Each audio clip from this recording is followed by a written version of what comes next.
ইংল্যান্ডের সামারের সময় দেখেন কতটা বড় হয় দিন। এখন হচ্ছে ঘড়িতে 10:05 একটু বেশি।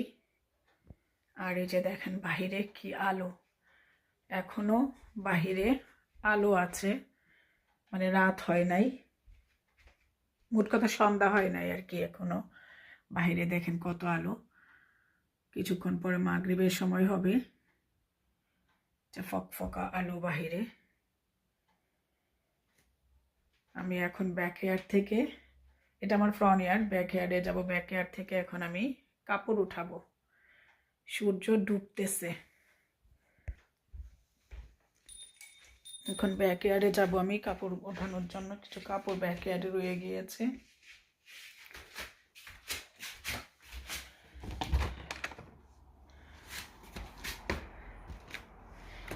মানে দিনের আলোটা এতই বেশি থাকে, ডেলাইট সানটা, মানে এখন বাজে রাত 10টারও বেশি। এই যে দেখেন সূর্য ডুববে, এই যে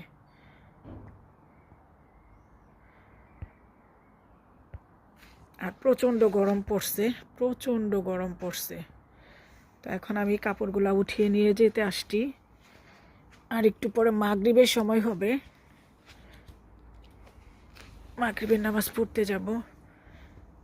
যেমন বড় থাকে দিন সামারের সময়, ডেলাইট সানটা অনেক বড় থাকে, অনেক বেশি থাকে, ঠিক তেমনি উইন্টারে ছোট হয় দিন।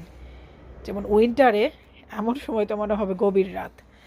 তাছাড়া মানে দিনের বেলা, যে সামারের সময় বললাম ডে লাইটের পরিমাণটা বেশি থাকে, যে কারণে রাতের আধারটা, মানে রাতের অন্ধকারটা একদম অল্প সময়ের জন্য। অন্ধকারটা থাকি মাত্র, এই যে এখনও কিন্তু সূর্য ডুবা শুরু হয়েছে। আর এই যে আকাশ কত ফকফকা, ফর্সা আলো, সব কিছুই একদম ঝলমল। বাহিরের যে ল্যাম্প পোস্ট প্রত্যেকটা ইয়েতে থাকে, এই যে এগুলো একটাও কিন্তু জ্বলে নাই। এগুলা জ্বলতে জ্বলতে 10:35, মানে পুরোপুরি অন্ধকার হইতে হইতে বাহিরে 11 o'clock হয়ে যাবে। বাট এটার অপোজিট হয় উইন্টারের সময়। 3:30-তে আমাদের, মানে মোট কথা 4 o'clock আমরা এশার নামাজ পড়ে ফেলি, এত ছোট হয় দিন। আর এখন রাতের পরিমাণটা এতই ছোট থাকে, মাত্র 3-4 ঘন্টা ঘুমের সময় আর কি।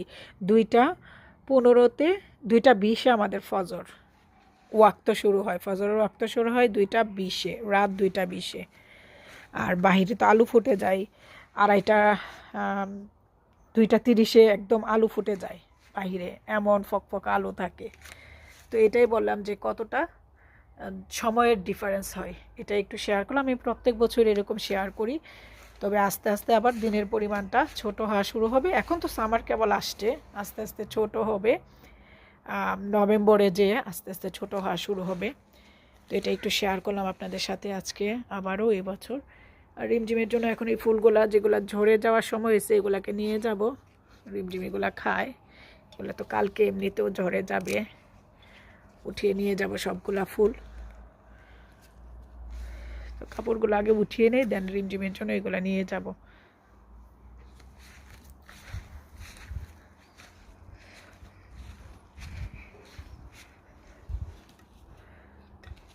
এগুলো আমি সকালে উঠেও, আমি যখন আগে লন্ডনে ছিলাম, সকালে উঠে উঠে ঝিলমিল এবং রিমঝিমের জন্য এই ফুল, পিটুনিয়া, তারপরে গাঁদা ফুল, অন্য অন্য যে ফুল, বাংলাদেশের যে শিউলি ফুল না, সন্ধ্যামালতি, ওইটা আমার লুটনের বাসায় ছিল। ওইগুলো সব আমি ছিঁড়ে ছিঁড়ে নিয়ে যেতাম, যেহেতু রিমঝিম খায়, ঝিলমিল খায়।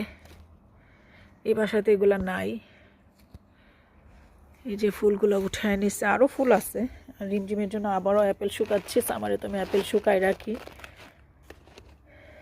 এই ফুলটার মধ্যে পোকা, যেটাতে পোকা, এটাতেও পোকা, ফেলে দিলাম তাই।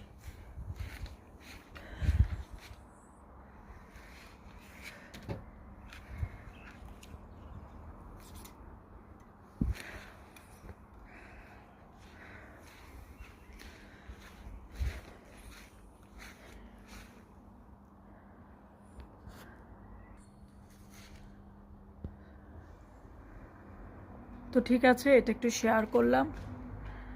যেমন ছোট থাকে উইন্টারে দিন ইংল্যান্ডে, মানে দিনের অংশটা, তেমনি বড় থাকে সামারের সময় ইংল্যান্ডের দিনের অংশটা। আমার বাগানের এই সুন্দর সুন্দর ফুল দেখে এই ছোট্ট একটা ভিডিও আপনাদের সাথে শেয়ার করলাম। শুভ সন্ধ্যা, আসসালামু আলাইকুম।